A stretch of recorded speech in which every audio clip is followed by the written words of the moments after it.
Today is ours. Let's live it. And love is strong. Let's give it. A song can help. Let's sing it. And peace is dear. Let's bring it. The past is gone. Don't rue it. Our work is here. Let's do it. The world is wrong. Let's right it. The battle is hard. Let's fight it. The road is rough. Let's clear it. The future fast. Don't fear it. Is faith asleep? Let's wake it. Because today is ours. Let's take it.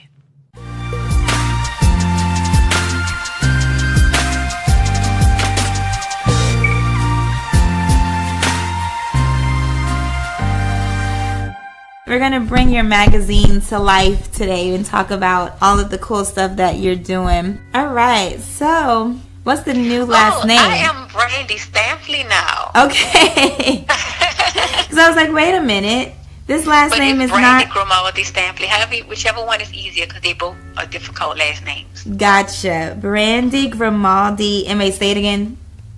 Brandi Grimaldi-Stampley. Stampley. I like you can write it. if you want. I love it. Thank you. Known as Brand New. And yes. You guys might know or not know. This is why you're listening. But she has Brandi. Do you have it? Is it Brand Me? Brand, M-I-I, Brand Me. The M-I-I comes from my children's name, Myron, Indy, and Ayana. So that's Brand Me. That's the name of my brand. Oh, because I was like, maybe it's like Brand M the second. It's not that difficult. It's just Brand Me. Got it. Brand Me. I like it. LLC. And the Barbarin magazine, which is a New Orleans culture magazine that right. You founded. You have your blog. You have the website. So I kind of want to get into the magazine a little bit. But first of all, congratulations on the marriage. Thank you. How was the wedding? Your dress was so pretty. Oh my God, it was gorgeous. Shout out to Zach Posen. He was the designer. Well, I got it from David Bridle, but you know. Yes. Yeah, it was so pretty, and I love all your photos downtown. And how was that day for you? It was amazing. The whole thing, the overall thing was supposed to be like the secret garden. Like, when you were a child, have you ever watched Alice in Wonderland? Like, oh, yeah. Glass? Okay, so that's what I was going for. So I did the park side first, like at Jackson Square. So that was like the garden part, like we in the garden, because the save the dates were little tags with keys on them. So that was the keys to the garden. So it was like the secret garden of love. Then the reception was at this art gallery, like this art garage, which was so quirky and artsy-fartsy. So that was supposed to be through the looking glass. Like, now you're in the garden, you come from the garden, but now you're in a little quirky part. So that was the whole theme. Oh my God. Like, y'all really, really like thought about that. You saw that? Like, we have a picture I posted of us. We have like 11,000 views on that picture. What? Yes, it was amazing. Like, so many, it went viral, and I didn't expect it. Well, knowing who I married, I did expect it. I'm not going to even say that. But it's a lot. It was a lot, and it was a lot of feedback. So what I had to do to see everything was put in my hashtag, which was Stampley Ever After, and that showed me everything. Gotcha. Yeah. That is so cute. No, like, I love the story and like how you put it together. And what about the kids? Like, were they part of the fairy tale, or like how did y'all incorporate that? I didn't have people in character, but the kids, we had all of our kids were involved in a wedding. Actually, any child you saw in a wedding belonged to us. So together they were out. We have 7 children in total, but I have 3, he have 4, and we have a blended family. So now I have what I always wanted. When I was a child, I always wanted a big, like a lot of kids. Yeah. But I never wanted to give birth to a lot of kids. But see how God works? See how it worked out for me? That was perfect. That was that was exactly what you asked for. And then on top of that, kicker is all our children look alike. Like, you wouldn't even be able to tell the difference. Right. That's what's the amazing part about it. That's funny. Yeah. So they enjoyed the day. Like, what did y'all do to tell them y'all were gonna go ahead and get married? Like, were they part of the engagement? How did this work? Well, they already knew because we were already together. Right. So we was just telling them that we having a wedding. But the thing is, I don't know if a lot of people know that, but we didn't just get married 3 Saturdays ago. We already was married. We eloped, and we had to give this wedding for our family. But we already eloped. April 11th is our real true wedding date. No way. Wait, April 11th this year? April 11th this year is when we really got married. Y'all are October awesome. 21st was just the wedding that everybody been waiting on. It was already originally supposed to be October 21st, but we couldn't help ourselves. So we decided to go and go get married. The thing is, we didn't want to live in sin, like shacking up and everything. So once we decided that we were really serious and that we was going to take it to the next level, we did it. But it's a story behind that. Now, I don't know if you're able to handle my story, but we have a story. So yes, I want to hear your story. If you want it, I can give it to you. I need the story. Your audience prepared for this story? Yeah. So my husband, before, all right, so this is how it all started back. I've been knowing him. We met like 9 years ago. I had a boyfriend at the time. He had a girlfriend at the time, which is his son's mother. And I was going into this party, and the boyfriend I had at the time was telling me, they're going to have some guys walk in. I don't want you looking at them. He was a little insecure. But when the guys walked in, my husband was one of those guys, and we locked eyes, and that was just like, okay. But we couldn't make a move on it. But I snuck and gave him my number anyway another time. And we tried, but my boyfriend broke up with me, and I was so crushed, right? Aww. So I couldn't let that happen. So we continued. We just went on our merry way. It didn't work out for us. So we didn't try hard because we knew we both had significant others. Long story short, that boyfriend, he's deceased now. And the friend I have, my matron, she ran into my husband, and she saw him online, and she saw that he had children and all of that, and she was like, she slid in his DM and sent him my cap and gown picture when I graduated from college a few years ago. Wow. And was like, do you remember this girl? And she made it like if I wanted him. But she called me telling me this guy looking for me ain't want me. So she lied to both of us, right? She was like, that's funny. She played matchmaker, but it was a perfect match because it's like we reconnected, and so then wait, it's more. We reconnected. We was courting, dating for like six months. Then he had a charge from his past that he was facing, he was going to court on. Me and him both, we were so confident that he was going to beat this charge. We didn't take it serious. I didn't think nothing of it because I had confidence. Like, I don't judge people based on their past because people do things happen. Right. And vice versa. So, well, he didn't beat this charge. He got sentenced to 5 years and had to do 2 years, right? So, wait, he left. He had to go. I was saying to myself, I was telling him I'm going to stick by him, but I'm saying to myself, I don't know if I'm going to be able to handle this. I've never been in this situation. Yeah, it's hard. I'm going to just run. I don't know. I'm going to escape. I was trying to find an escape, but that didn't happen. Right. He didn't let me leave him, and I didn't let him leave me. We stuck through it. We had some good times, bad times, but every day he was in there, we talked on the phone like 5 times a day, every day. It was expensive, but we made it work. We wrote emails. Like, that shit was expensive. Every morning I woke up to a beautiful email from him. And on my lunch break, I'll get this email, and I sent. It was every day. We communicated all day, every day. But God was on his side. He changed his life. He only had to do 1 year. He didn't do 5. He did 1. Wow. I went picked him up, and we have been inseparable ever since. After I picked him up, the next day we got married. That's why we eloped, because we knew we loved each other so much we didn't want to just... Right. It was kind of like, what's the point of waiting? I was celibate because he left. He was celibate because he had no choice, and he decided to change his life while he was there. So we didn't want to start from how we was before, so we went and got married. Right. But he did propose to me through the email. Wow. He mentioned it over the phone. We was on a call one time, and I got so ecstatic, and he heard the joy in my voice, because he's like, what if I tell you about marrying? We was talking about marriage, and he heard the joy in my voice when he was talking about it, and I was like, I told you I would have married you before you left or whatnot, but I guess he felt like he didn't want to hold my life up like that. You know how that goes. It was just a few months, but then after he heard that, he proposed to me in the letter. I still have the letter. So he sent papers from jail for me to marry him in jail, and I signed the papers to send them back.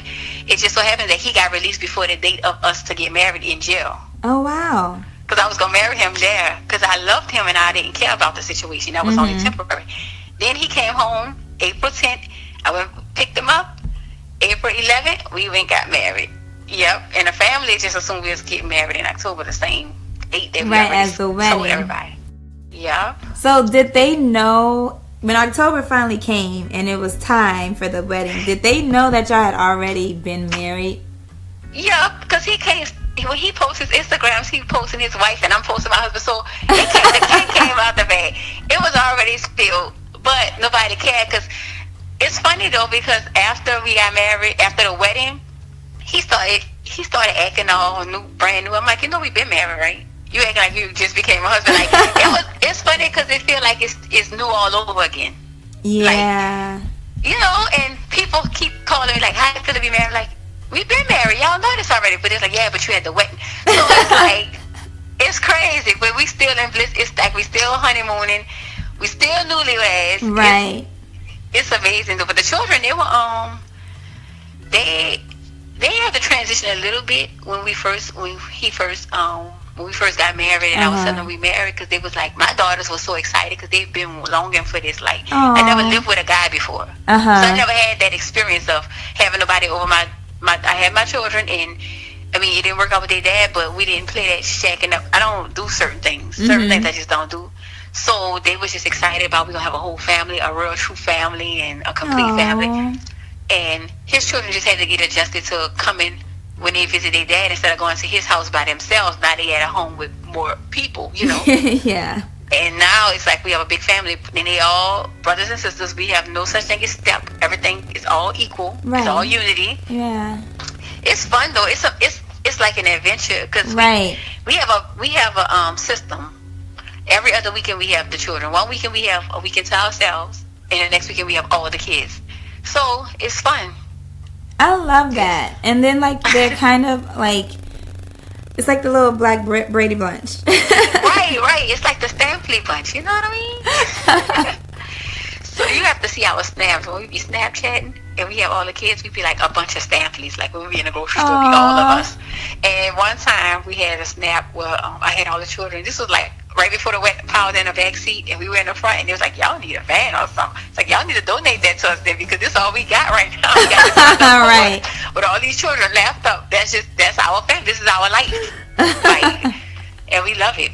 I love that. So like, what was there any like difficult part in transitioning with, the families blending, and was there any difficult part about it at all, or was it pretty smooth? It was pretty smooth for the most part. The only difficulty that we probably had is the typical difficulty with with baby mamas and baby daddies. You know how that goes. People all of a sudden surface these feelings for you that you never knew they had anymore. Stuff like that. Like, oh, you get married and now they want to express themselves. But we stronger. We already was prepared. We kind of prepared ourselves for every obstacle that can come our way before we made our decision. Okay. So we wasn't weak in that area where we like, oh, well, they say they love me, so maybe let me go try this. No, it wasn't nothing like that. We shutting it down. No.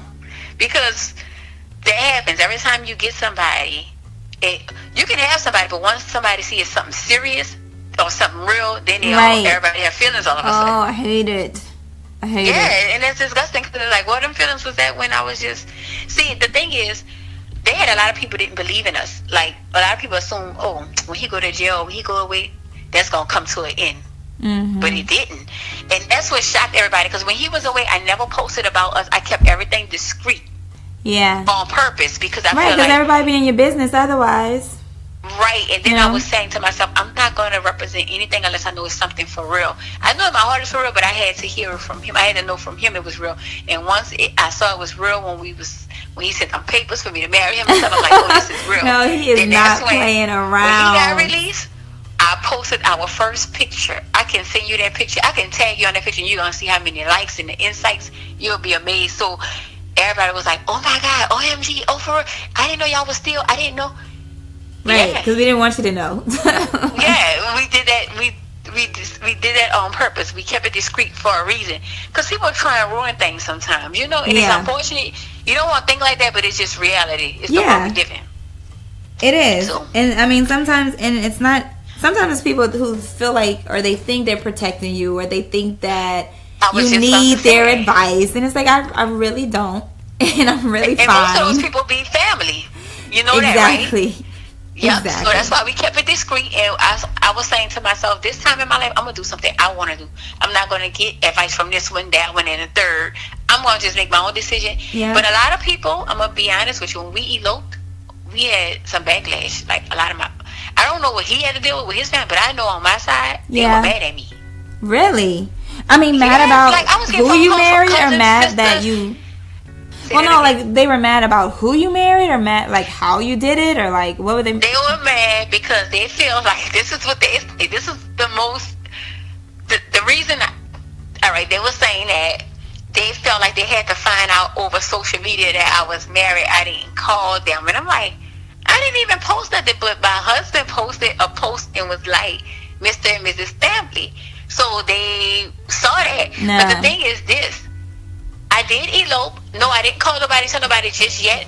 The only people we called was our mothers, because we don't have, both of our fathers are deceased. Mm-hmm. So we both called our mothers. As long as those were two important people, our children and our mothers. As long as they knew, that was all that mattered to us at that moment, because we wanted to enjoy each other. But people are so inconsiderate, because my thing was, you're thinking selfishly, because y'all got to understand, me and this guy have been apart for a whole year from each other. Right. We loved each other so much, but we couldn't be physically with each other. We had to be with each other via emails, via phone calls, things like that. It wasn't never no connect. It wasn't the physical connection was gone. So therefore, when we see each other physically for the first time in a year, we're not coming up for air no time soon. So y'all have to understand that. That's people was being selfish, and they was really mad. And I was getting text messages from aunties and cousins, and I'm mad at you because you could have told me you got married. I can't believe this. I don't know him. That's not for y'all to know. I know him. Right. And I did, like I said, I made a decision I wanted to make for the first time in my life, like on my own with nobody's advice. I did what I wanted to do. And now everybody, them same people, now they love it.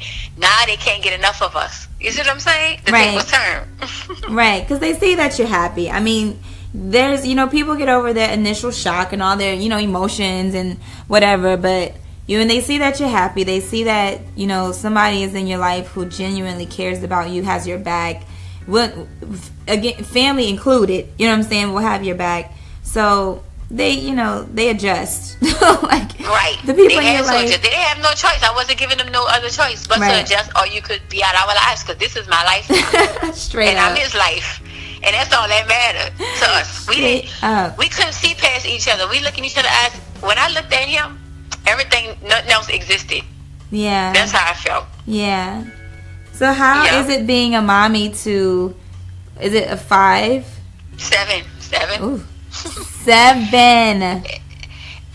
It's adventurous, like I said, because every one of them, all 7 of them, have different characteristics. Right. They all have their own personality, their own spark.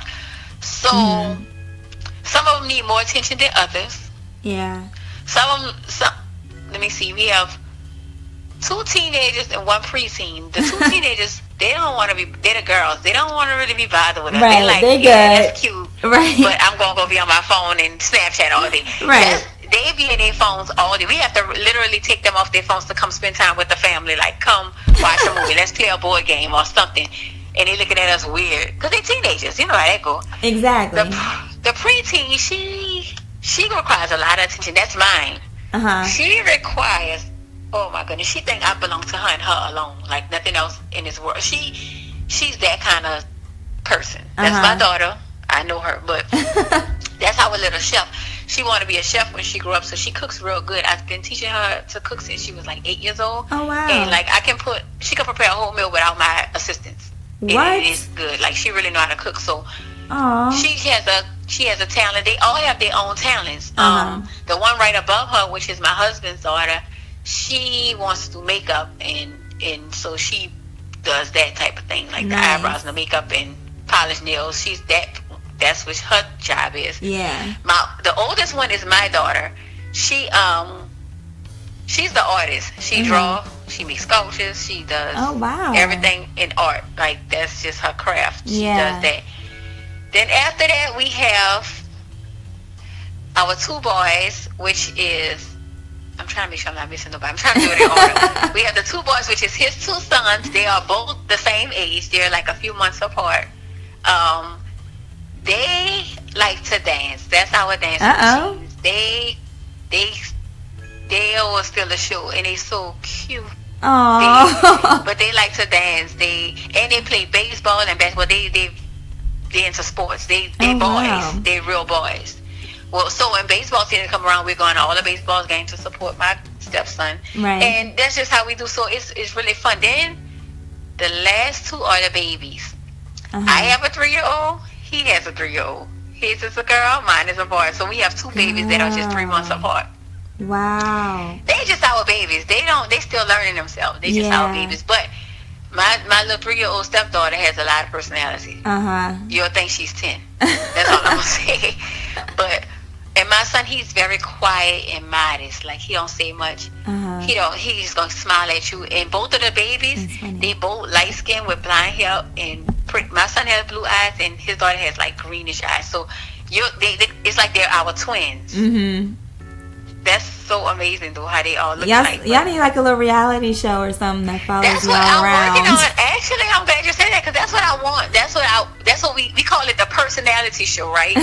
So our Snapchat is our reality show. So if you follow us on Snapchat, me or him, you're going to get that from us. That is like exactly, because I'm like, wow, to have that many personalities, plus your own and his, and y'all are all creative. Like, you especially, and your husband, because I saw that he's also reaching out. Oh, he's an artist, girl. Doing he's music. A local celebrity. Right. I didn't know if I was ready for that lifestyle. So, like, what is he working on new stuff now? Like, what is, how is that working? That link I sent you, that was a new music he just dropped. He just did that over the weekend. So that's an introduction to, he have a project coming out here. Okay. Actually, he's in the other room. I could let him step in if you want, because he let me ask him, because I don't want to mess his thing up. He's like, I'm having my me time. Yeah, I don't want him to. I don't want to mess it up. Let me see. Yeah, he has a project coming out. Explain your project, babe. Yeah. Hey, what's up? What's up with it? What's happening? What's going on? Yeah, tell everybody about the music and like the new song and what's coming up.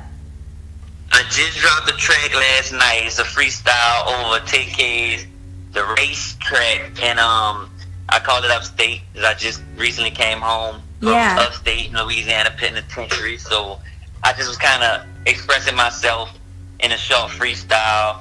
I guess you would say, like, you know, from the last couple of years where I haven't been so consistent with my music. You know, my fans, they've been waiting and anticipating, and now I'm actually ready to kick up the consistency. So I had to let them know how I'm coming. Right. He's like, listen, I'm still here now. Don't get it twisted. I was on hiatus, but I'm back. And you know, these people need entertainment, so I gotta, you know, give it to them. We gotta give it to them how they want it. Right. You know, by the way, it's Cash Flow for all the listeners out there. I'm going by Sounds Good already. And you can still search me under Cash Flow, KASHFLOW, or Sounds Good already, all, you know, in one word. And the project that I'm working on right now is called No Chill. And like it's a 7-song EP. And trust me, they're gonna have something on there for everybody. Like if you could just find one track that you like, I feel like you listened. But if you feel like out of 7 tracks you don't like nothing, then I think you hating. Yeah. Look at that, Brandi. if you can't find one that you like out of these 7 that I put this blood, sweat, and tears into, then you hate it. Yeah. Yeah. So when is it coming out? Or are you gonna just sneak it up on us? I'm gonna sneak it up on everybody. All right. That's why I dropped the Upstate freestyle, which is not on the project, because I'm doing 7 all original joints. The race, that's a jack track. You know how we do it, us rappers. We gotta grab somebody's stuff and go in, or like our singers, like such as yourself. You know, we grab them covers and you know, we do what we do on it. We make it our song. Right. Sometimes people just want to hear us on one of the more popular tracks that's a out, or little something familiar to them and whatever, stuff. however that go. Yeah. So it's all entertainment. I'm gonna sneak it up, but it's done. So okay. So you ready to just put it out, you know, anytime soon? Definitely. And I shot a video for a track that's on it already, which features my wife as my main video girl. Yes, video vixen. And, I just talked to my director. We're gonna shoot the video for the race just to give them some more entertainment, and it's gonna be real quick and easy. So as soon as I drop the video for Shameless, which is the track that I already shot the video on, the No Chill EP for, as soon as we drop that, we're gonna drop Upstate right behind it. And I did the treatment for a couple other videos on the EP, so it's getting juicy, man. We about to have a lot of stuff going on. You know, we got the magazine popping right now. I know, we about to get into that too. I just feel like the city behind us right now. I know, and I'm getting so many DMs from people that I didn't even know who was listening and watching me and watching our moves in regards to the wedding, you never the magazine, know. the music. It's like, it's a lot. I'm excited. At first I was nervous because I didn't know if I was about this life. Like I was I didn't know if I was about this life. I'm about it now. If he about it, I'm about it. Right. We about it. Yeah, we about it. Oh, y'all the cutest. It's like our family, like the new No Limit. We about it, for real. How many kids right. And you about to have this reality show with these children. Yeah, we working on it. That's what I'm telling you. We trying to get, we want to. We plotting. That's all I We plotting. Okay. Somebody hear this and give us an opportunity. But y'all know that there's a new network out of Louisiana and like I want to say Louisiana and Atlanta, but the guy who's starting it is from Louisiana. He's got investors. He has one reality show called Bayou Bosses that he's about to start. They're actually looking for a 5th person, so you might want to look into that one. I applied already. You did? So yeah, y'all should throw your name in the hat for like a family show though, because they don't have anything like that. And the fact that y'all are young, y'all are positive, y'all are creative, you know, like your children love like your love together. Like who doesn't want to watch that? Like I would watch it. Yeah, that's what's up. And I'm gonna tell you like this: if somebody don't put us on this show, trust me, we like the modern day go-getter entrepreneurs. We'll do it ourselves. We've exactly. been that out too. Oh, definitely. I know y'all would. Watch out with Snapchat. That's our personality show so far. Yeah, right. So everybody listening, y'all make sure y'all do that too. Like follow. Yeah. Her radio show on the weekend on Sundays, man, when she on, it be so lit. I know. I be tuning in sometimes. I be checking them out on Tilmax Corner. Yeah. Tilmax Corner. Yep, that's it. Yeah. Actually, I had the opportunity. Somebody contacted us in regards to getting our own show, so we're trying to think about that as well, as far as radio. Yeah, a couples thing. I had another opportunity that's in the making. A girl want me to be on her TV show. So it's like a local TV show. It's on channel Fox 8. So she told me next month we're gonna start doing business. So we're gonna see. Like it's a lot coming up. Yeah, we ain't going outside for it. We gonna go all out. We trying to do like Steve Harvey. Then like we trying to be on your TV, on this show, be on your TV, on that show. Right. You gonna see us, one of us, on the radio. Come on. All that. We trying to do it all. Well, y'all ain't trying. Y'all are doing it. Like it's happening. It's in the works already. Well, I'm excited about your music, so thank you for sharing it. On that. Huh?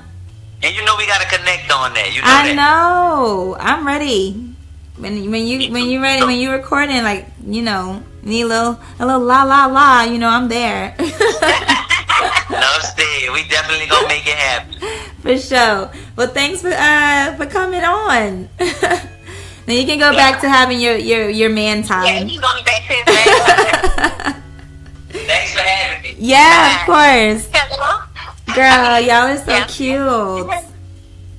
And y'all are so supportive of each other. I love that. Like, it's all about teamwork and you doing it together to build something bigger than you can build by yourself, you know? Yep. Gucci I love man. it. Yes. We're not the only ones doing it. No, they got the small people like us. Right. And you know, like it's gonna grow. I feel like, you know, with these new opportunities coming and it all tie together. Like, so let's talk about this though. You have the Barbarin magazine, but you also are on your radio personality as well on Tilmac's Corner. We'll get into Barbarin magazine because I have more, like, so much stuff I want to ask you about it. But okay. So let's talk about the radio show. How did all of that come about, and how is it going so far? I know Tilmac is crazy. Well, this is how it started. One day I was at my daughter, the one who draws the artist. They had this little art thing for the kids, and I went, and he was there, and he kept watching me. But I was like, okay, who's this guy? How you doing? And I'm very welcome. I have a welcoming spirit, so people feel you're so nice. So that's what happened. Just how me and you met. We just started talking, and he was like, well, I have a radio station. I'm like, okay. And he was like, so I have a radio show, and I would like you to come be a guest on it. Sometime, so give me a number. I said, okay, fine. I didn't know, because so many people meet you and give you the information, and they don't never call you, but Tilmac called me. And when he called, he was like, do you want to come Sunday? I said, Sunday is Father's Day. I said, yes, I would love to come. And he said, I want to interview in regards to your magazine. I said, I would love to come, because Father's Day is a real hard day for me by me losing my dad, but I needed to be distressed. So I went. So when I went, I was supposed to only have like 15 to 30 minutes, right? That's how it starts. Over that show. His rating shot up. So many people called. So many people wanted to know who was that girl. And all that funk and all of that. And then I get a call from him asking me to be his co-host and join the show. And yep. And I made my 1-year anniversary last July. But I've been gone for about a month because of the wedding and stuff. So that's like a busy time. Yeah. Now, he don't know this. If he listens to this, he will know his birthday pass. He think I forgot, but I didn't forget. So I got a surprise for him for Sunday. Aww. Yes, Tilmac. No, y'all are hilarious on the show. Like, and anybody who doesn't listen, y'all have to tune in. It's on Crescent City Radio, but they do it live on Facebook too. So you can tune in, you can call in, and you can even like on the Facebook Live, you can message your comments and stuff like that into the show. So y'all make sure to do that. Y'all have had any like crazy topics that have come up recently, like just let me tell you the craziest topic that I always like to bring up. I love the singer Sierra. Too many hate Sierra. Sierra made a good choice. She got that good man, and everybody like the men. They don't like Sierra. They're not here for her. They like, no, she didn't. She was getting around. She was. I'm like, so when we bring up that topic, that's always like a good topic because everybody likes to chime in on Sierra and Russell versus Sierra and Future. I can't, but you know, like I really want to like her more. I really do. But I can't figure out who she is. Like, I can't figure out, is she Sierra from the A like she used to be? Or is she like the new Sierra Kardashian like she's kind of being now? Or is That's what it is. I don't know who she's trying to be. So, like, I don't know if I like her or not because I don't even know who she is. Like, I don't know. She's a great performer, though. Like, she's... Yes, dancing, singing, moving around, like she's got all the energy, but I don't know. That's what it is. She's like Sierra Kardashian because you know she runs right. So she is definitely like Sierra Kardashian. I don't know. I like to tease because I know that pushes his buttons. I know what to ruffle his feathers. So when I feel like being in a petty mood, I bring up Sierra and Russell. When I'm being petty, trophy man honest. Whatever. Right. And that topic is the overall topic that just get everybody rolling. That's hilarious. We talk about serious things too. We talk about what's going on in the economy, what's going on in the world, around the world, the disasters, the crime. We talk about real stuff. We talk about the NFL. Mm-hmm. Sometimes when you talk about sports, I'm gonna be honest, I don't be knowing. So what I do is I kind of like get quiet, and he'll ask me a question, and I'll be like, and I'll smile at him with this look, and he know that mean she don't know what I'm talking about. He already know. But we need somebody like that on the panel, because there's a bunch of us out there who's like, I don't know either. So, and another thing, when he has his guys, like if we have guests and it's a guy, it feel like they double teaming me, guys versus the girl. I'm like, of course.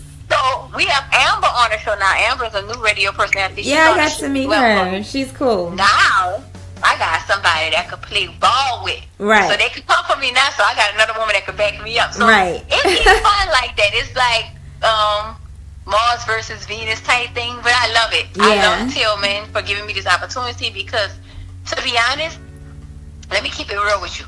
When I first started Tillman's Corner, before I started the radio show, I only had 600 followers on Instagram. Now I'm pushing at 4,000. Like, I have a real big fan base. Yeah, my social media just heighed up on all aspects, from Facebook to Twitter to everything, due to the fact that going on that show built me a fan base. People love me for me. I was at my high school reunion picnic, and a guy came up to me and was like, let me get a picture with you. I'm your #1 fan. I'm like, what you talking about? And my friends was just in shock, like, this really happened. And I'm like, what are you talking about? He said, from the radio station, such and such. I'm like, yeah, that's me. And he's like, I always tune and always listen. I say, okay. One time I went out with my brother. I have a brother that's ratchet, right? We all. He just ratchet. So he like saying at the daiquiri shop on Crowder. Now, you know he's ratchet. So I went with him on Friday night, and you know that type of crowd. So I'm in the crowd or whatever, and a guy came up to me and was like, how you doing? And I was nervous. I'm like, hey. Right. I was like, on guard. Right. So, because I go to acting bougie. I forget where I come from. And he was like, that's real. I'll let you know, I watched your show today, and you had me weak laughing at you. And a topic I was talking about, I said, you tuned in? He was like, yeah, I'm your #1 fan. I said, well, you follow me? I said, let me follow you back. So I made sure I followed him back, and I took a picture with him and gave him a shout out.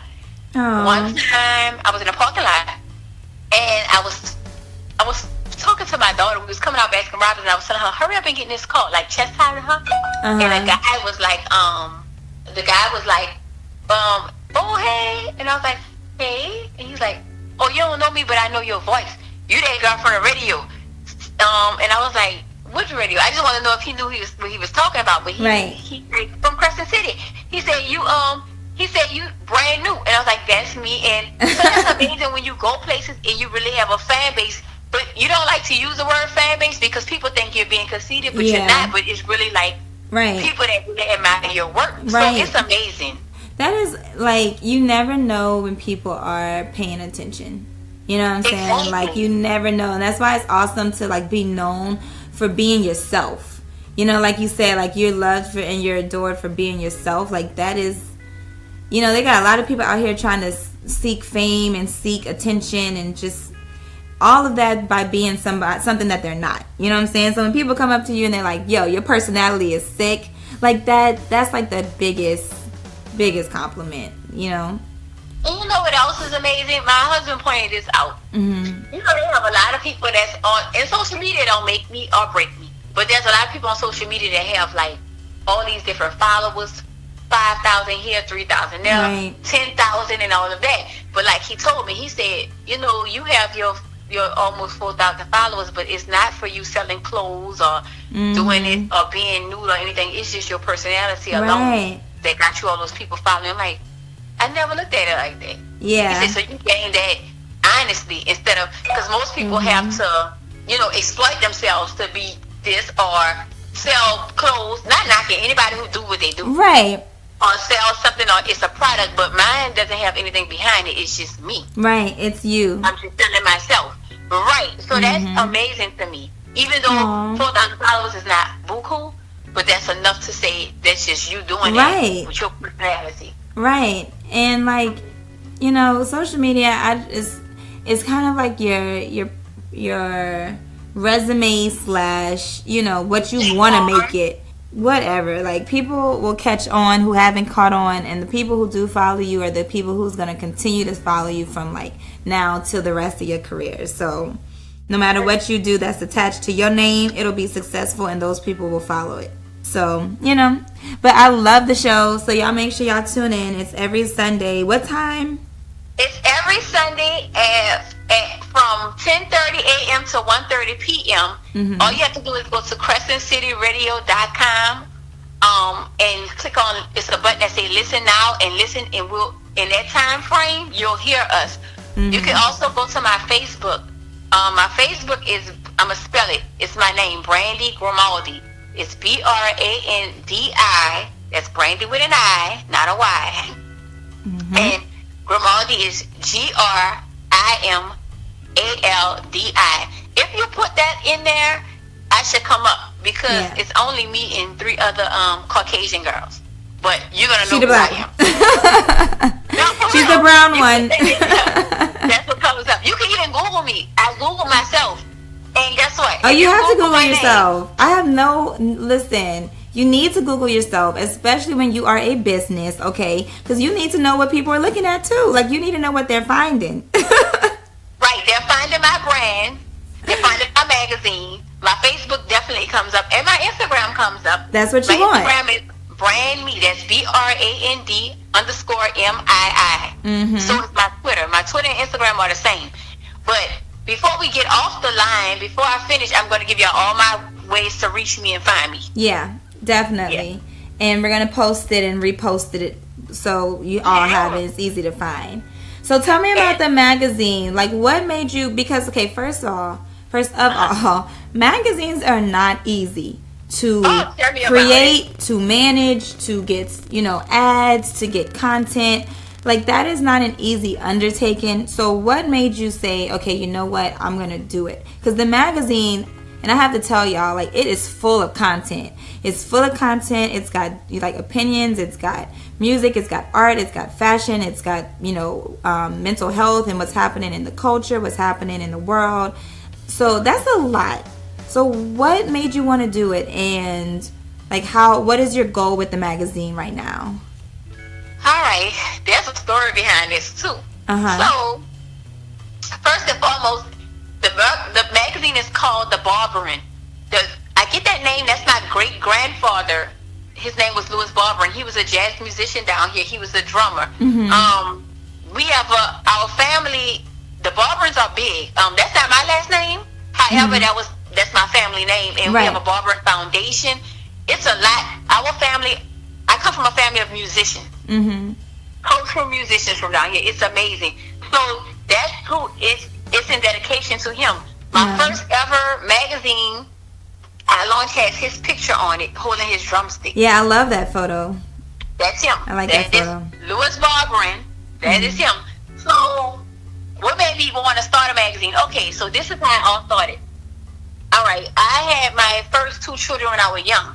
So you go to college, but then it gets overwhelming because life just takes its course. Right. You know how that goes. So you drop out. And then you be like, I'm going to go back. Then you drop out again. Then you keep trying. So eventually, after going in and out of UNO forever and ever, I was like, my friend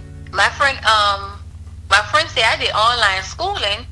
Both of my best friends, and they are extremely successful. And they was like, why don't you try that? That may be more convenient for you. I said, okay. So I did. And when I tried it, I told myself, if I do this time, I cannot drop out. And my daughter was, at the time, my oldest daughter was getting big, and she said, Ma, how come you always preaching about us going to college, but you didn't? Okay. So that's right. That You're was like, you right. You right. Hold up, the mama, don't come for me. But at the same time, that was a reality check. Yeah, it's that motivation right there. So what I did was I took that negative and turned it into a positive. You know what? You sure right. So I have to practice what I preach. So what I did was I went back to school. And it was not easy. It wasn't coming home being a single mom of two children. It was not easy at all. You're working full time. You're working these crazy hours. Because I worked for AT&T the past 7 years, and that's where I was at the time. All right, they helped me pay my tuition. I paid my own tuition.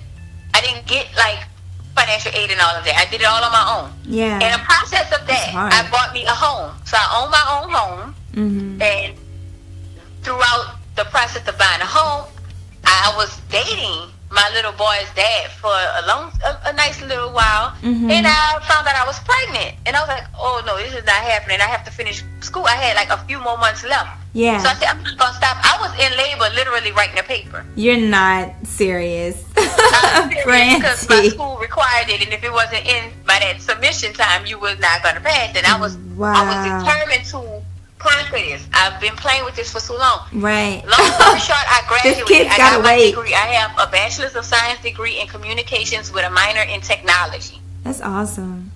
It is Girl. very awesome. So, what I did was, I was trying to apply for a lot of jobs, like in the communication field, whether it was with news stations, whether it was with radio stations, whatever.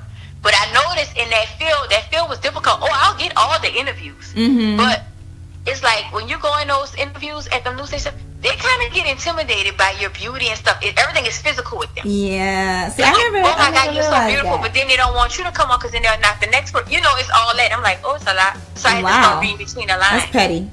So I was just like beating myself up, like I'm not gonna be able to get a job. I really don't want to work for AT&T forever. I don't want to just do this forever. I want to do my own thing. So I started having a dream about a magazine company. And I used to always I was dreaming, I had this dream, it was a repetitive dream about me, like on somebody 30-something floor, working for a big magazine company, right? And I was like, one day. So I talked to my best friend, and she was like, I was telling her about it. She said, well, God probably trying to tell you something. You ever thought about doing your own thing instead of keep applying for those jobs? Why don't you start your own platform? I'm like, you know what, you're right. So my husband at the time was my boo. He was just my boo. Just my little boo. You know how that go. My little gang. So he was the one, like, I was telling him about it. Because the thing is, you be discouraged. You be kind of like, do I want to tell somebody in my dreams and they laugh at me type thing? Because I used to tell my ex about stuff and he'll shut me down like, oh, please, that ain't going to never happen. You know, a lot of people don't believe in you. Yeah. So he was, and by him being an artist, I'm like, you should understand. So I was telling him about it, and he pushed me. He was like, I think you should do it. I think you should go for it. He said, that's something different, a magazine. You keep having that dream, there's something about that. That means Why don't something. You create your own magazine? So I'm like, okay, I guess I could do that. I don't know if I could do that. That's a lot. That's going to take, I'm finding 101 excuses why I couldn't do it. But of course. I'm a driven person, though. The thing is, I'm very driven. If I say I'm going to do something, it's going to get done. So before I wanted to commit to say I'm going to do it, I want to know if I'm able to make that happen. Right. So before I did that, this is the kicker right here. Oh, I remember applying for this job at the little local magazine. All right, they had a sales position, a regular sales position. So I said, well, if I apply for that position, anybody could get sales position. That means I could just work my way around and learn all the aspects of a magazine. Then I'll start my own.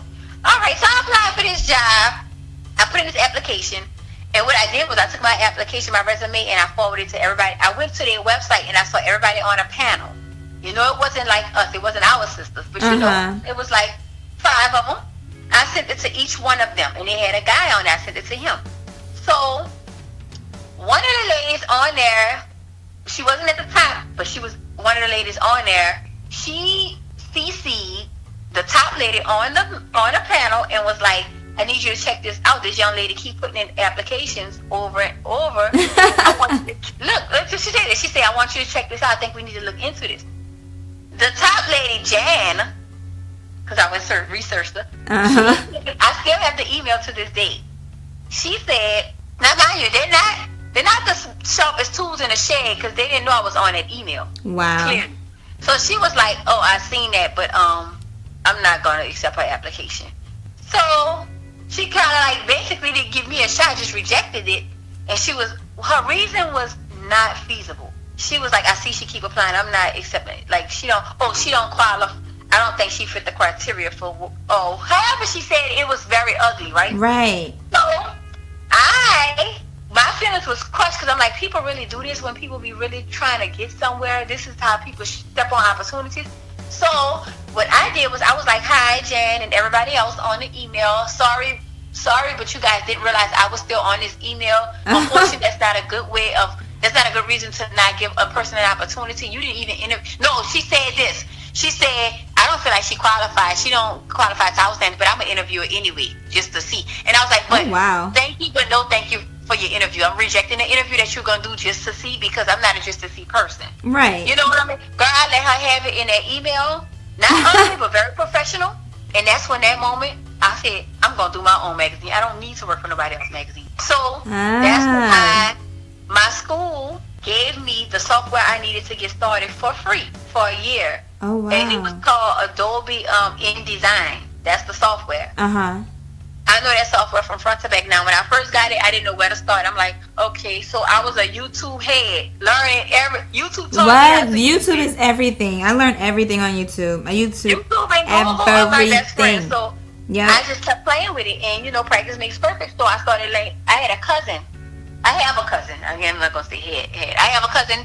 He lives in Las Vegas. He do graphics and stuff, and he was like, I'm familiar with this program, so he was like, I could get you started. I said, just build me a template and I can take it from there, because I don't want nobody to do nothing for me. Yeah. He wanted to do it for me, and I was like, no, I don't want you to do it, and you pay me. I don't want you to do it. I just want the template. So all he did was create a page, and I was like, you know what, don't worry about it. I don't need you, because me and him kind of like butt heads on it, because he wants to be a controller, and I'm a controller. I wanted my own thing, so I was like, you know what, let me do this project on my own.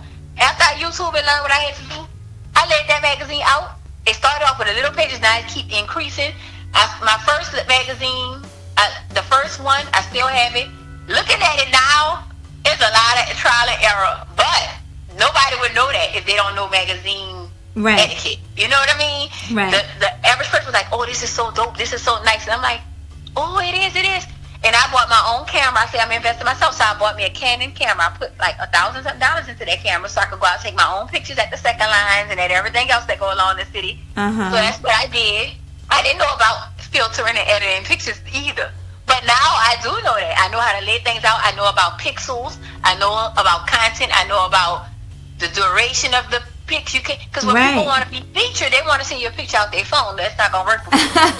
It's not going to work, boo-boo. Send me a non-filtered, non-edited picture, first of all. I need to have a certain amount of pixels so it could line up, so it wouldn't be distorted. I know all of that now. I know how to make words in different fonts. I know how to make shadows. Oh my goodness, I can do it all. I know how to cut. I know how to do everything in design now from just doing my magazine. Doesn't it feel good because you do it yourself? Like, it feels so much better than having somebody who doesn't know your vision try to create it when you can just do it yourself. Like, let me tell you, I do everything myself. Far as I do my own layout. I write my own content. I take my own pictures.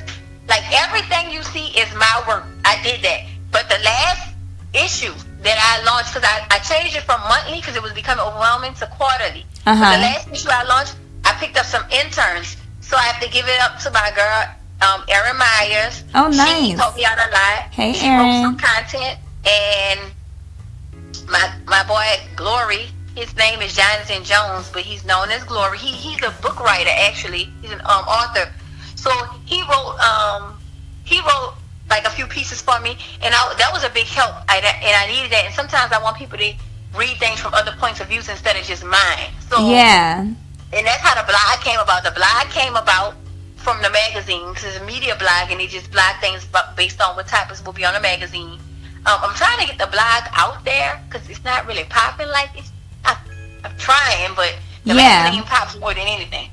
And people, it's just access. That's all. Like, it's easy to see the magazine. In my bio. I post a link in my bio all the time, so whoever wants to see my magazine, I publish it through Jumag. Jumag is awesome. Oh my goodness, it's an awesome publisher. I was doing hard copies at one point, but it's so expensive to print. Yes. And when I print, I was selling them. At first, I was giving them away. Then I started selling them for $5. People supported me. But then I realized I didn't have a barcode, so I want to do everything in etiquette. I'm not going to do nothing half-assed. So I stopped that.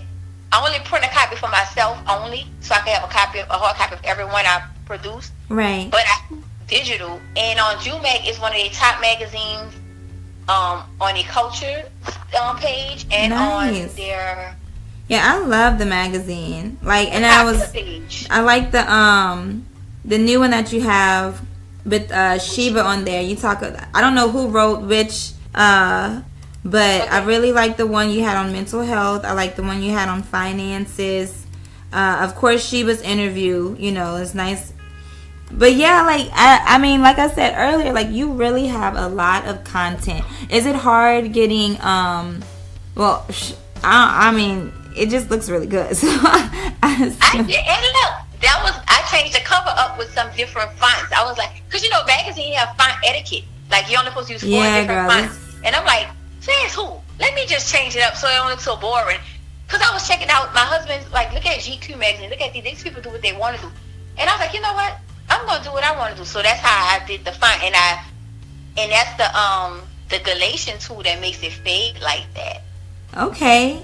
Yeah, like you got a lot of advertisers too. Like now that's the part I was most excited about, because at first when I was trying to get people to purchase the ad, people would look at me crazy like they wasn't about that. So I was like, can I use your brand? If I see somebody had a business, can I put it in my magazine?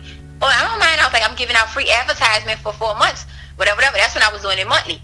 I was doing it. So when 4 months came up and I was trying to get people to now you can purchase this ad for this price, because it's dirt cheap. I'm giving the ads away because I notice people down here don't like to spend money, but let me tell you, most of them ads come from people from Texas and Florida and different things that they don't spend with me.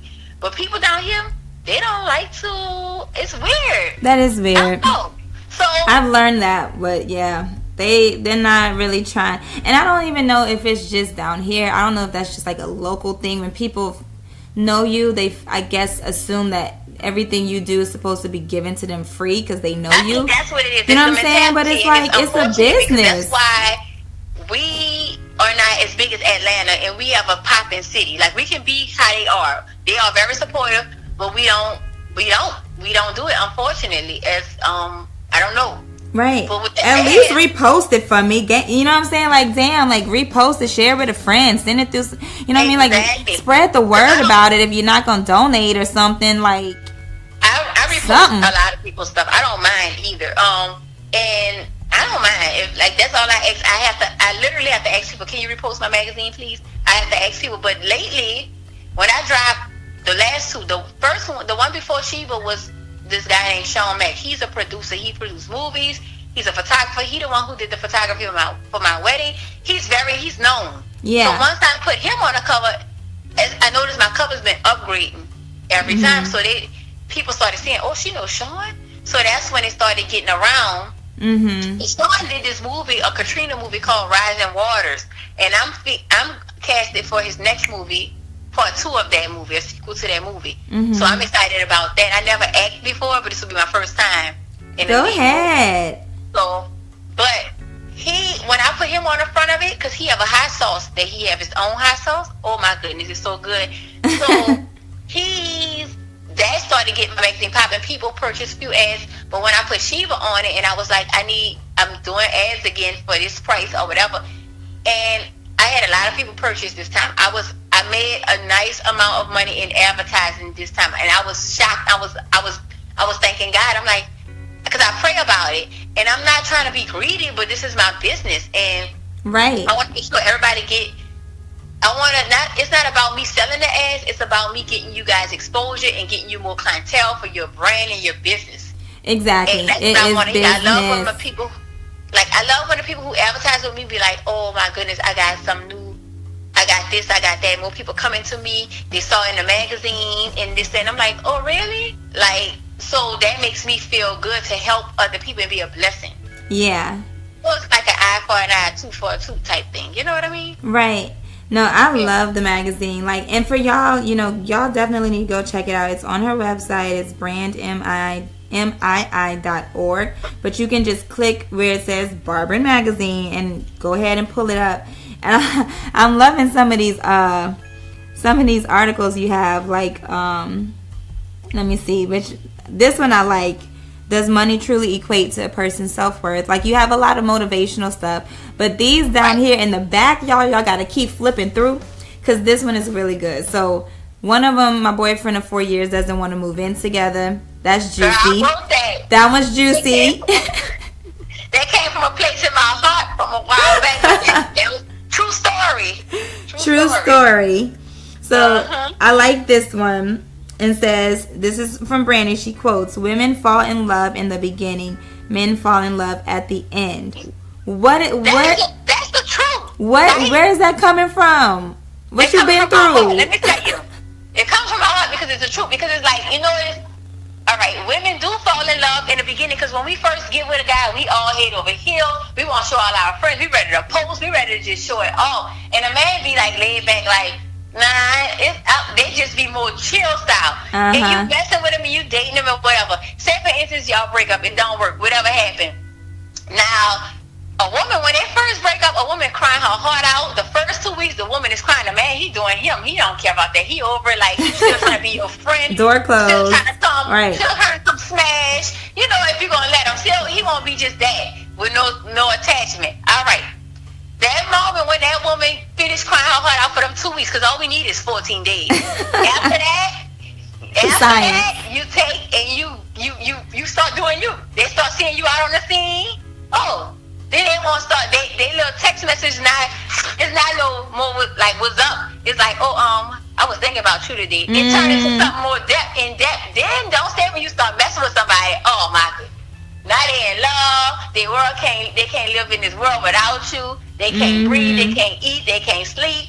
That's why I say women fall in love in the beginning, men fall in love at the end. It's the truth, though. Yeah, and I think too, like a lot of dudes. Okay, this not to sound bad I'm not man bashing or none of that. Okay, but all I'm saying is, I think men, a lot of times they want to be put in their place by somebody, but there's a lot of women who are just gonna be chill and like, you know, accept whatever, and so they go do whatever. But when they have that woman who in the beginning is like, you're not doing this, I'm not accepting this is how I conduct myself, this is what I want from somebody. I kind of feel like when you put kind of like an end before the end, you know what I'm saying, like you tell them like this is gonna be the end and I mean it. I really do agree with you when like you say like men fall in love at the end, because you kind of have to let them know in the beginning, like straight up, this is what I will not, like zero tolerance. Zero. None, son, none. It will end, like for real, because it's true. Like I kind of feel like if you just put them on a leash and let them go, don't put them on a leash and just let them do whatever, they gonna do whatever. And I'm not saying that in a controlling way, like a bad way, like control your man kind of way. I'm just saying know your boundaries and make sure they know it. No, that's true, because, all right, my husband, I mean, you know, he done been around the world a few times, and back, you know, he done been to malls, he done been to Venus, he done came back to Earth, you know, but he done got around with that, you know, he done got around. However, he's mine now, so let's go, that's over with. Right, it's done. I had to do him that, like, I had standards. At that point, when he came in my life, I knew what I wanted. I knew what I was going to tolerate, what I wasn't going to tolerate. Exactly. This is what it is. This is how it's going to be. So my thing was, he was the type that the girls see him, they melt, they drop their draws. Literally. I said, I see what kind he is, so I'm going to have to give him tough love. So what I did was, I went old school on him. I made him wait. We didn't have sex at first because, and I could have, I wanted to at times, but I didn't allow it because of the fact that, no, I'm going to have to show him I'm different from all these other girls, because he felt like he could have anybody he want. And then he had a lot of confidence, and he probably could, but I'm going to show him that I'm a special type of girl. So I told him, look, if we do it, we go together. Done. That's what it is. Done. So if you ain't ready to be with me like that, don't come for me like that. Exactly. I'm telling y'all, ladies, like, it doesn't hurt. I'm just saying it doesn't hurt. So yeah, that one is good. And the moving in together part, because I don't know, I guess this is like a values based thing too, because it's the same thing. Like you have to know that's your boundary, and if you're okay with living together or not okay, like they need to know that, because I really do feel like women kind of run the relationship. Like that is on us to say what we are and are not okay with. That's just, but it does, like I'm just saying, like it took me time to learn that, because in the beginning it was like, oh, woe is me, so sad, oh, he won't do this, oh, he won't do that. And then by the time I met the guy I'm with now, it was like, listen, I already know I'm not gonna tolerate this, I'm not okay with this, So like, Right. just so you know. But I like this one too. Tea Time with Tammy. What is this one? This is the one on the side chicks. Tammy is my big sister in real life. Like, that's my sister. That's my mom's. My mom had her just like she had me. We both came from the same womb. Like, Okay. She practically raised me. She had a part in raising me because she was that big sister that told me about my first period, about boys. She the one taught me that if we do it, we go together. That was her teaching. She taught thank me you, stuff. Tammy. So Tammy is like, what? She's a sister because my mom only have 2 daughters, me and her, but she's a boy. Like, she's tough. Like, she's a girl, but she's just a tough, you know what I mean? So she always be giving me game. She like the game spitter of the family. She always teaching us some game and this, that. So I was like, you know what? Let's turn that into something. So so that's how we started off with Tea Time with Tammy. It started in the first thing. She had a lot of topics, but that one is about the side chicks know your position. Yeah, right? Straight up. The first thing she said. The first thing, know your place. Know your place. That's the first thing. Know your place. She had one with, and actually I repeated that because that was in the last magazine too. I repeated it because sometimes people love it, and I want people to just get more exposure. I don't want her stuff to go to waste because it's really good. Right. She have good like content in that, that's my little gossip section basically. Yeah, I love it. And the last and one of the other ones she had about like basically like guys that don't want to grow up, that still living in living with their parents. They want to be a man, but they're a grown boy. Like not ready to adult. She talks about a lot of stuff, but Tammy she goes in. That's all I can say about her. Yeah, y'all gotta check this one out. I like it. She's got the 5 rules. But I like the ending. The ending says, remember your position. You are the side chick. That's all. Nothing else. He is not your MCM. He's not the love of your life, nor your soulmate. He is just an extended one-night stand type of dude that you're longing to call your own. Stop trying to put chains on this man. Y'all hear that? And that's how she talks. It's funny you saying it like that, but this is how it goes. Let me tell you how the Tea Time with Tammy. Let me tell you how that production goes. She'll come over, right? And she talking, and as she talking, I'm jotting down certain stuff. So I'll get a topic. I'll be like, I need to put this in some content. So she'll be like, well, what you want to talk about? I say, let's talk about side chicks, for example. And she'll go to talking about how she feel about that, and I'm just jotting. And what I do is, or sometimes I record her because she talks a lot. And she's very dramatic. No, you have to see, it's like a movie when she's telling the story. So either I record her on my while she talking, I record her on my watch, or I'll just be jotting stuff down. And what I do is I have to to do the Tea Time with Tammy. It really takes me like 2 hours every time because I have to get in the silent mode. I have to get in my zone to really put it together because she don't write it out for me. Like, all that is me. That's my work. Oh. Yeah. That's a lot. So you're like summarizing this? I'm really a good writer. So that's how it come about. Oh. Well, I love it because this one is hilarious. Yeah. So I put my spin on it along with hers. So her points is her points. That's valid points. But I do the juicy part. I content it out. I'm the one that put the content in it. She's like, I am editor-in-chief, okay? Editor-in-chief. That's my job. It feels so good saying that to say I couldn't get a sales position, huh? Do you hear that? Offbeat? Yeah. And that's the thing that's crazy. Them, you know what I mean? Right? I probably will. Because, no, seriously. Because... And then, people are always looking for content writers. They're always looking for people to, add to their own publications. But when you have your own, it's kind of like you told no. You refused to see somebody who was able to do this. Like, that's like you're an ass. Like, just that's, I don't know how else to put that. Like, I can't. We're not gonna shade them. No shade. Because one day they might want to do business with me. Maybe I have to hire them one day. You just never know. You know what I mean? No shade, but maybe I'll have to hire them one day. One day they may be applying for a position. Who knows? But no shade. No shade. What about the social media one? Is that one that you wrote? Yeah, most of those the little ones like that come from the top of my dome. I'll just be sitting there and I know I have extra space, so I just writing. Like I freestyle write. Like my husband could freestyle rap, I freestyle write. If that makes sense. Yeah. No, I love this.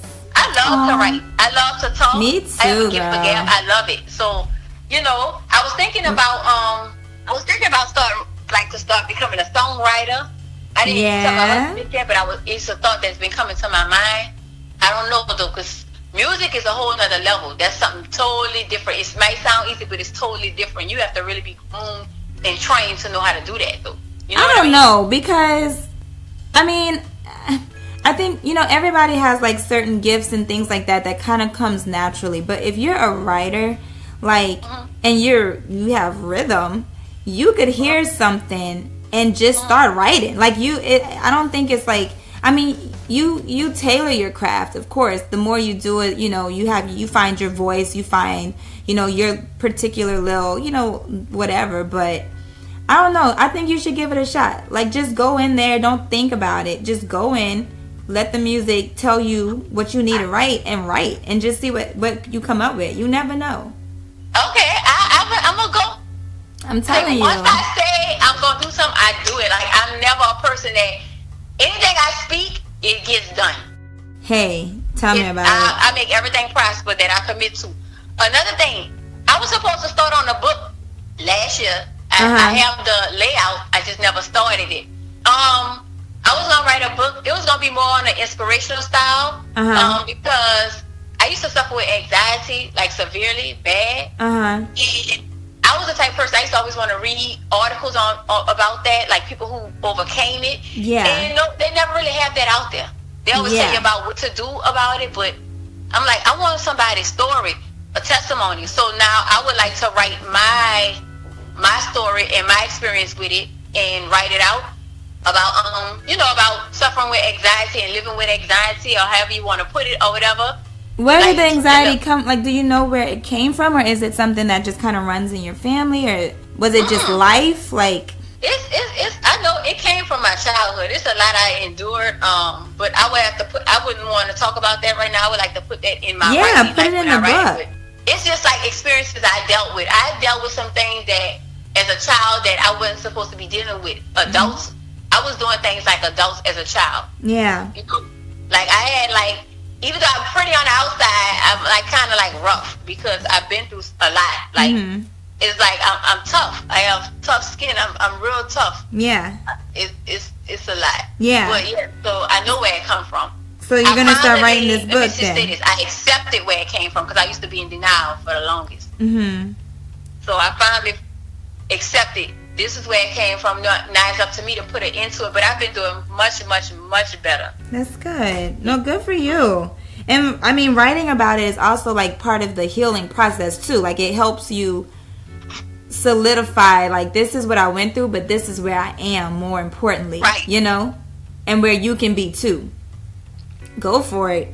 Yeah, singer, songwriter, reality TV star, radio personality, magazine CEO, editor-in-chief. I wanted to do a documentary. Now, this is one more thing. This is another project I have in mind that I'm going to start working on. I wanted to do a documentary on bad moms. Like, you know how I used to march in the parades when I was in high school and all of that.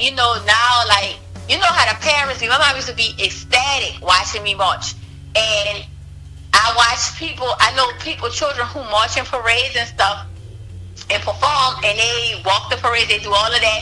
But the moms have their own little thing, their own little clique and everything. So I would like to interview like some band directors at different schools and the parents behind it, and even the students who was involved. I think that would be a dope documentary. Yes, I'm here for it. So I need to start working on that like now. That's what I'm supposed to be working on. But yeah, so I gotta get my camera out and record and everything like that. My husband is my cameraman. Oh, see, come on, husbands. Come through. But, yeah, so that's what I want to do. So it's a lot of projects, a lot of things I want to do, but it's like I'm confident now. At first I wasn't confident, so I'm confident now, so I'm about doing all of this. Where do you find time for yourself? Or are your projects like your me time? You could kind of say the magazine is my me time because I'm going to be honest with you. I write most of my content at work. I work for Southern University at New Orleans. I work for SUNO. I'm in the IT department. I'm the network operations coordinator. So I work in IT. That's my big bread and butter for now. I would love my communication field to take over, and I don't have to do IT anymore. But IT pays good money, so I'm doing that to cover my, you gotta live. Right. However, when I'm there, IT is the boringest field to be in. It's boring. You don't do much. You only call. It's like you're on call for certain things that happen, but for the most part, you're just sitting there and time just passing slow. So that's why I take my time and do all my content and my blogging and everything else. And I keep a notebook. I have a lot of notepads all over the place at my job. Me too. It's ridiculous. In my purse. And I jot down stuff. Right, everything. Right, everything. Yeah, I just jot down ideas, and that when I look at that, I make outlines. Like when I was in school, I used to write English papers. I used to write essays so good, so I know how to make an outline. So I do that for myself now with my magazine. Like if I want to talk about this interview, I'll write down the interview. I'll write your name, and I'll write the things we discussed in an outline, and they'll give. And when I look at that, I could write like 3 pages on it if I choose, based on that. So I have.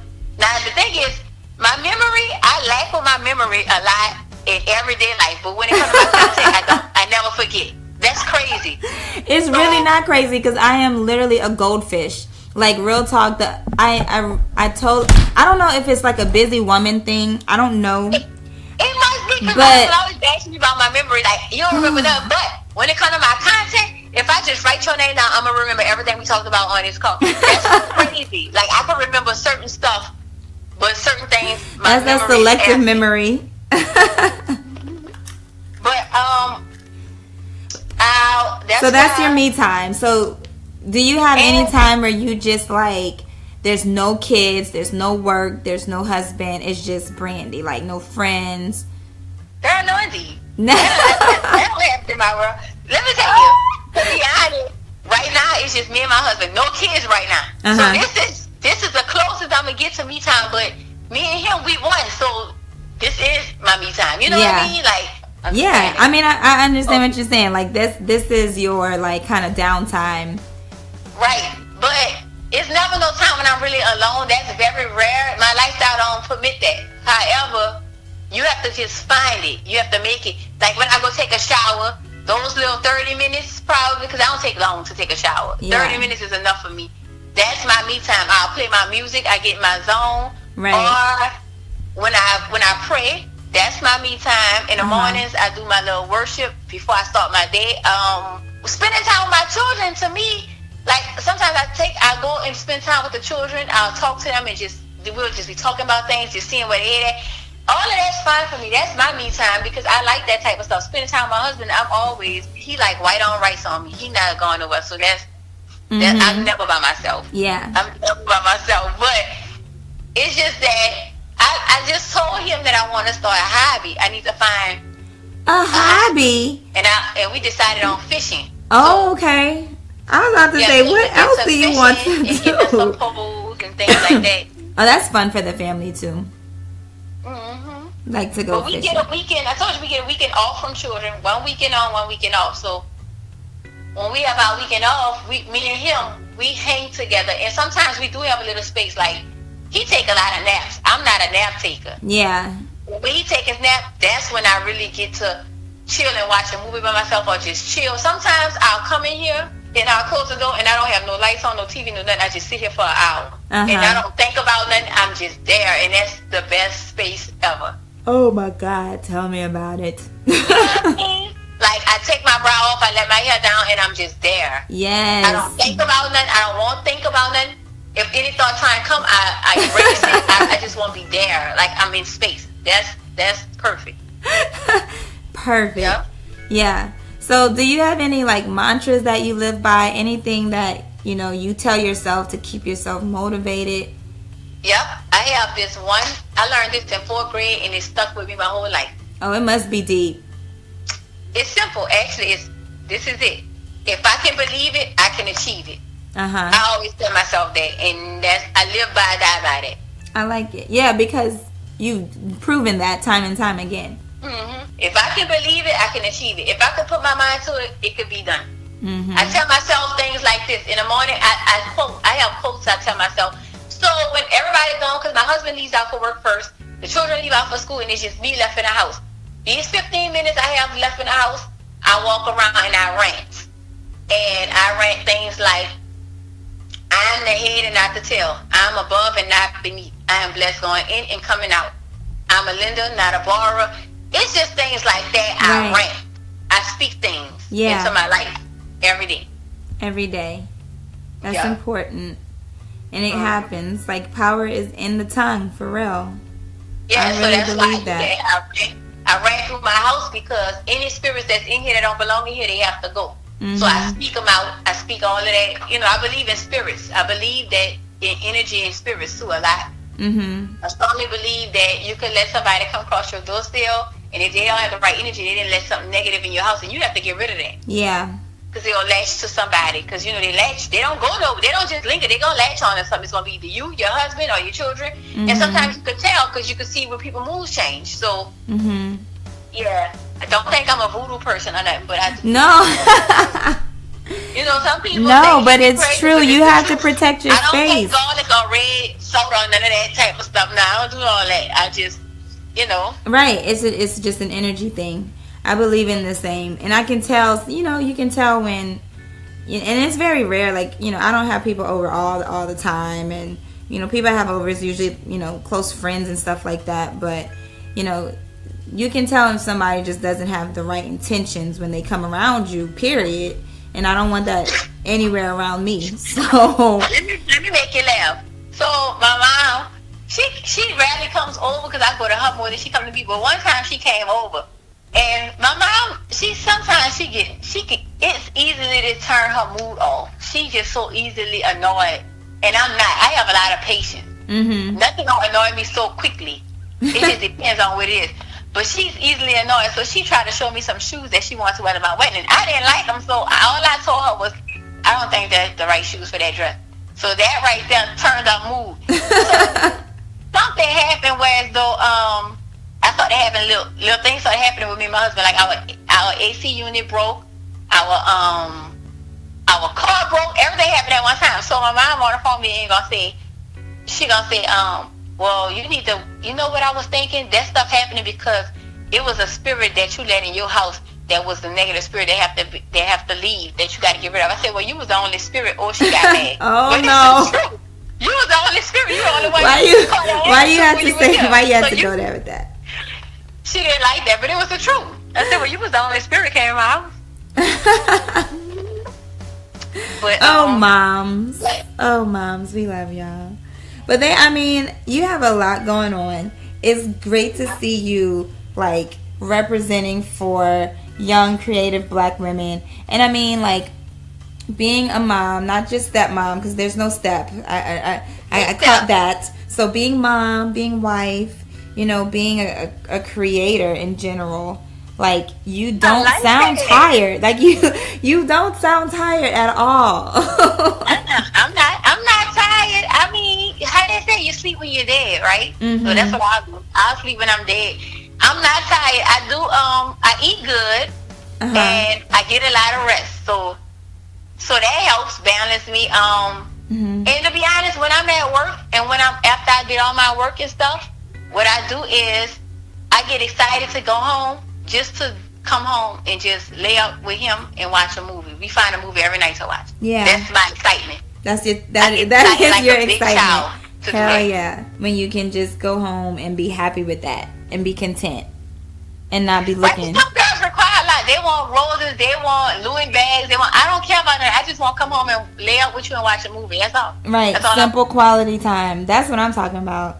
Like that's one of my love languages. You ever did the love language test? Yes, and I don't know, maybe you've been up in my house, but just yesterday we had a friend came over, and he was going through like some relationship changes and stuff like that, and he was trying to do some, like, you know, some self-development and look into his own contributions to his relationship problems. And he was talking about the love languages, and I've done it, and I was like, my boyfriend, like, you have to do it. Like, I want to know what it's gonna say, because I need to know these things, and you need to know mine. Like, I really want to do it again, though. because I haven't done it in like probably a year, and I want to see if it's changed. It changes because mine changed. Mine used Yeah, to it be changes. Quality time, but then I did it again, and I had a tie. I had a tie with quality time and words of affirmation. Like when he tell, and you know what? That's so true because my husband is very, very big on that. He tells me how he feels. He tells me he loves me. He always tell me sweet nothings. I never had nobody do that. Aww. And that is really my love language because that gives me butterflies like in the first beginning. Oh. That's one. And he continues to do that. Like, that's sweet. Another top one was gifts. I love gifts. But they don't have to be big. It's the little things. Like if you write me a little letter. See, when he used to write them letters when he was away? That got you hooked. Little letters. Yeah, got you hooked. Let me tell you, when I used to open the letters, I'll get excited because it'll give you an alert on your phone, right? So I'll get excited, open it, and I used to be so mad when he just said, I just wanted to tell you I love you. I'm like, that's it? I used to want to read so much more because he'll get what he could really write because he writes too. And he'll get all in depth and he could bring you to a fantasy world in his letters, right? But he used to drive me when I open that letter and be like, I just wanted to let you know I love you. And I'm like, that's it? And when he'll call, I'll be mad, like, why you just wrote that in the letter? He'd be like, you don't appreciate it. I used to want to read more. And I used to, when I get the ones that had a lot, when I tell you all through that day, I used to read that letter over and over and over till I hear from him. Like, that was my thing. And I told him when he get home, he had to write me a love letter every day. He ain't write a love letter yet. That was his vows. He said that's his vows. That was his love letter. That was one. And I got this. So I guess I got to spill the beans. What? Uh-oh. Now you see, look what you started. She knows this. My first ever for sale album. I'm taking my time with it. I'm not gonna rush to put it out like right now. I'm doing mixtapes. Like I'll be doing songs by song, and then I'm gonna drop the first we got No Chill, so we're gonna go with that first. But when I do drop, this album is dedicated to her. It's called Roses. Aww. And it's gonna be a visual album, so I'm gonna make a video for every song, and a lot of the footage will be real life footage from us. And we started that process with the wedding. So did she know that? Real interesting. Is this a surprise? Well, I knew about it, so it's not a surprise. But I guess he just wanted to spill that to y'all. Oh, that's cute. And it's like this, like I know I did think that I was gonna be able to write a love letter every day, but it's different once you get back home. So I made sure I freestyled some really nice vows. See, that's look. That's love letters, okay? Right, that's the ultimate love letter. Them vows. Come on now. Right, and like we don't even have time to like sit around and write love letters. We write magazines and songs. I know, right? Right. He's like, I am the love letter. Okay, you have me every day. Yeah, like I just live my love letter out for living out loud. Song, love letter. Aww. You remember that song? That's a nice little song, man. You should sing that to me. See, look at her. Look at her. That little song was nice. That brought me back to that. So I'll have some notes I need to tell you then. Want that serenade? I'm about to do a special edition magazine. Oh, really? We had this wedding. So many people reached out to us and told us that was the best wedding they ever been to in their lives. And I'm like, y'all serious or y'all mean that? And it was like, people that reached out to me and told me, if y'all ever decide that y'all not going to work or y'all not going to make it, look at those pictures. Because I watched y'all pictures and it brought tears to my eyes. Y'all love is so real and so beautiful. Like, people just telling us all type of inspiring things about marriage and love. So what I decided, when me and him came up with an idea of, we're going to do like a special edition for the magazine on love. I want the good, the bad, and the ugly. I want good love stories. You can give me your bad love stories. All that. I want it all. I want feature couples. You don't have to be married. I just want couples, and I want their testimony on their love story, how they met, where they at now. I want to do that. So I'm going to put myself on the cover in my wedding dress. Yes. That was my first time being on my own cover. Aww. So I love that idea. That's and what I'm working on right now, actually. And I had to make her do that because she ain't never want to be on the cover. But I said, babe, if you're going to do Love Edition for this season, with the way you knocked them out with that dress, you got to be on the cover. Yes, you need the Zach Posen on the cover. It's not about me. You know what I mean? But at the same time, though, like, you know, people like to feel like they're part of your story. And the biggest love story for, you know, the editor is that you got married. So, like, of course you have to be on this cover, at least this cover, you know. Yeah, I'm putting myself on this cover, and what I'm going to do is I'm going to give them a little taste, because we had our wedding website, but what I'm going to do is I am going to convert the information I have on my wedding website into this magazine, and I'm going to do a page of me and him, a whole layout. I'm going to have our picture, and I'm going to tell our love story. Yeah. Everything I just told you, all of that, and I'm going to get more into depth, because it's more. Yeah. But and I'm going to be honest and tell the truth, because everything's not perfect. But I'm going to expose certain things that people need to know, because people probably look at us like, oh, they think they're perfect, but we're really not. We had some obstacles. Oh, we had some bumps in the road. I tried to leave him. Trust me. I'm going to tell y'all all I tried to leave him. I dumped that man, and how he came and got his woman back. Like he's supposed to. The first time we broke up, he dumped me. Like, it was crazy, and I didn't see it coming. I'm like, oh, no, he didn't. Girl, so I'm going to tell all that in this next magazine, which will be out next month. Yes. Like, oh, it's next month? Yeah, we're working on it right now. It's perfect. Yeah, it'll be at the end of this month or the beginning. The reason why I want to do it in December is because I'm going to do wedding bells, and it's the, wait, babe, I need you one more time, because he had gave me the topic. What we said we're going to name it? Not wedding bells, but what you... Bells will be ringing. Bells will be ringing. That's going to be named, because it's holiday/love. The two writers in the house coming up with all this creative stuff. Yeah, he's super creative. I'm creative, but he's so creative. Like, he be teaching me. Bells will be ringing. That's what I needed to know. And look, if she forgot, I had it written down. Oh, well, of course. The writer. I think that's a nice topic, because it's like we say, Christmas is coming up. And it's the holiday time. The holidays with the bells, and it's wedding bells. So that's how we going to do it. And it's going to be nice. Yeah. Well, y'all are the cutest, man. Congrats again, like, on everything. I'm that dress. That dress was fitting me nice, huh? It was beautiful. Do you think he'll say something? Nope. Who? I want to see the designer. You never know. Tag him in everything. I'm going to just tag him on all of them. Especially because it's a magazine cover. You got to tag him for the magazine cover. Yeah, that's what I'm going to tag him. Like, yes. Are you serious? Absolutely. And yeah, but I don't know. I'm just, everything just like the way I envisioned my life. At one point, it was going where I couldn't see I didn't have a vision, but now all I can do is just smile. Yeah. You know what I mean? Aww.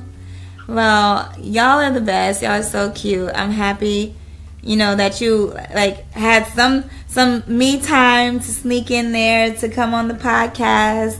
'Cause I mean, that's the main thing, is like to inspire other people just by being yourself. I don't care what that self is. If you're an entrepreneur, if you just, you know, figuring it out as you go, if you making changes as you go, like, people are inspired by knowing that they're not alone. You know what I'm saying? They're going through the same things.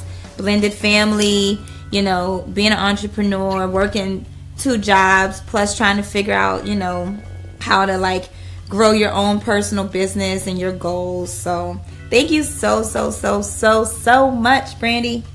I know, you're welcome. Thank you for this opportunity. No, girl, I already knew this was gonna be a good interview, because we both like were so excited to talk to each other.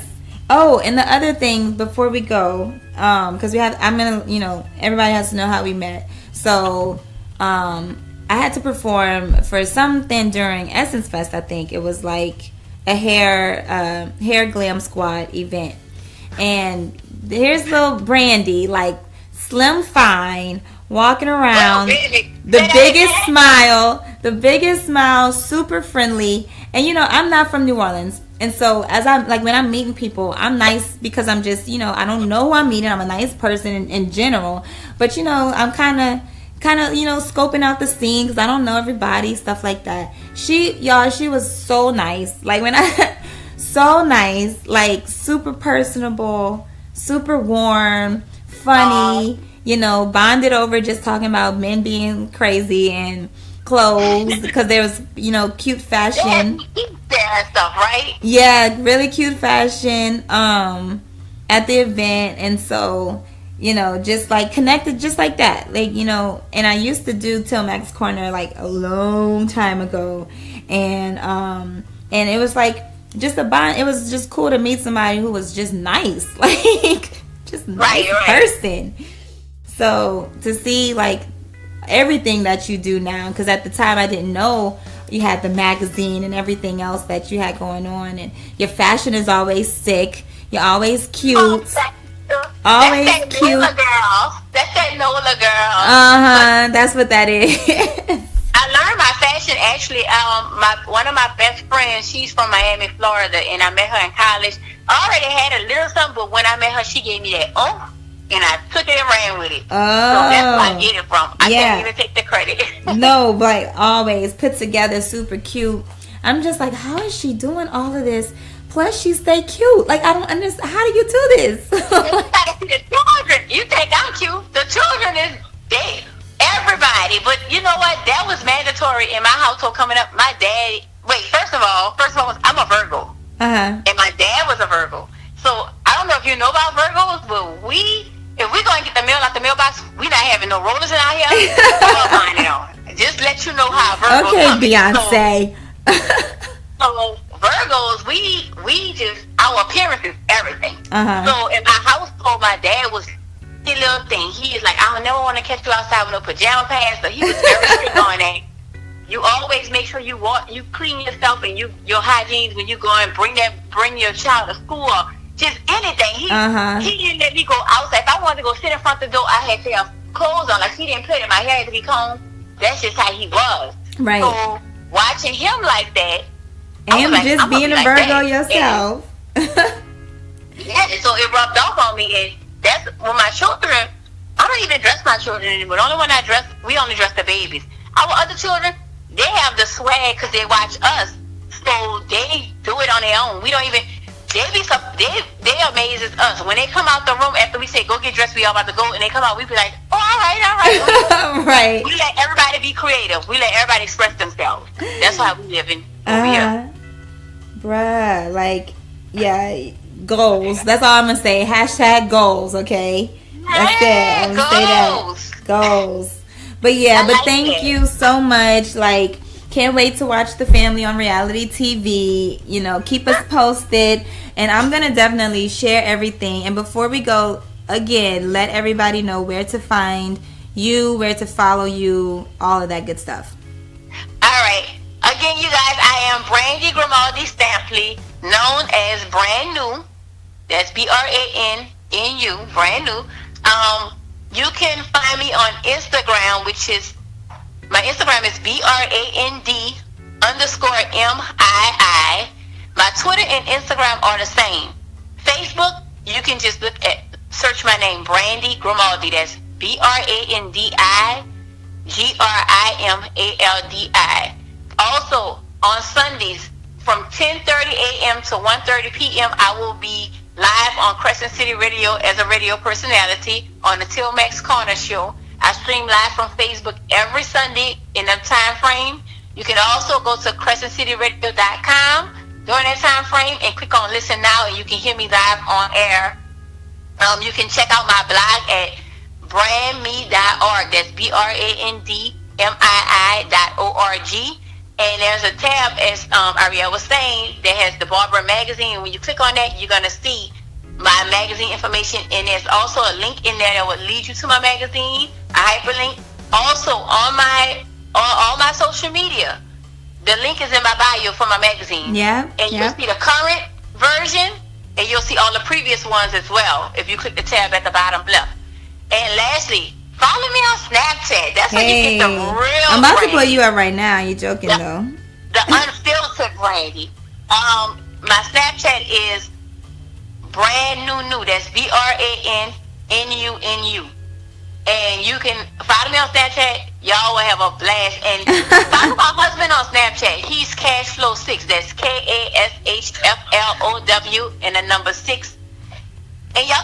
him on Instagram as well, because we have the same life. Like, you watch him, you watch me. His Instagram is Sounds Good Already 6. It's SOUNDSGOODALREADY and the number 6. That's all one word. And that's how you find us. Yep, and we're gonna repost his link too that he put with his new song. That link leads to his new single he just released called Upstate. I've been promoting all day for my husband. I know, you're such a sweetheart. Telling me, oh wow, you really promoting for him. I said, that's my man. If I don't do it, who will? I'm not gonna give another woman the opportunity to do it. Okay. I'm supposed to. Lord, well, you go ahead and write your relationship book too while you're at it. Since people act like they don't know. Inspiration. I'm gonna do it. You know what? That's a good idea. A relationship book. Let me write that down. Write that down. Add that to the collection of coming soon. All right, relationship book. We have to do our some new vision boards actually in this house too. Do the kids do vision boards too before you go? I'm curious. They do? We all do it. We all do Oh, vision that's boards. cool. That's points. Yeah.